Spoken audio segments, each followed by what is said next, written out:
Recording studio Sheikhpura.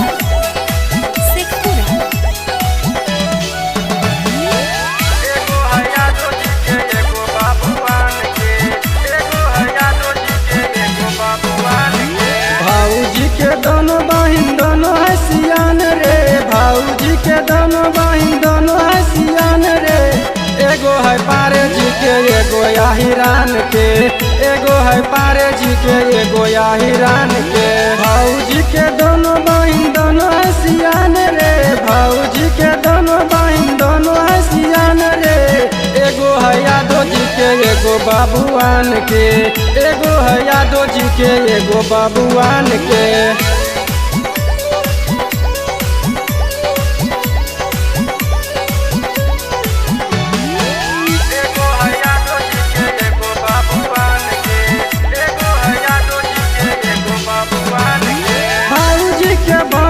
के गाले लाले लाल रे, कैसे के चूमी छौरा याहिरान रे।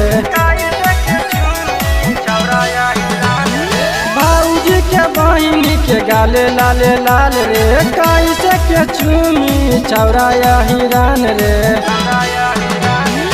एगो तो फांस गई दूसर बिया बाकी, एगो तो फांस गई,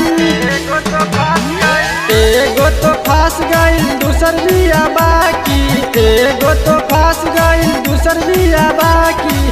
एगो हो पारे जी के एगो बाबुआन के, एगो हो पारे जी के एगो याहिरान के।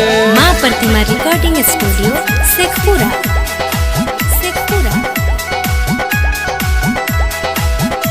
मिक्स बाय शैलेंद्र बाबू।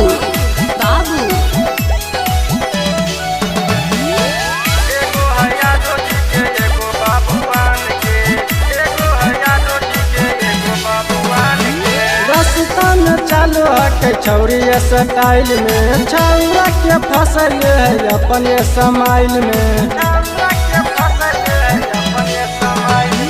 रास्ता में चालू है छौरी स्टाइल में, छौरा के फसल है अपने समाइल में।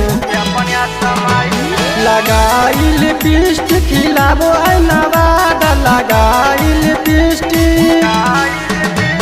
लगाइल पिस्ट खिलाबो है नवादा, लगाइल पिस्ट खिलाबो है नवादा। एगो है पारे जी के एगो याहिरान के, एगो है यादव जी के एगो बाबुआन के। Maa Pratima recording studio Sheikhpura.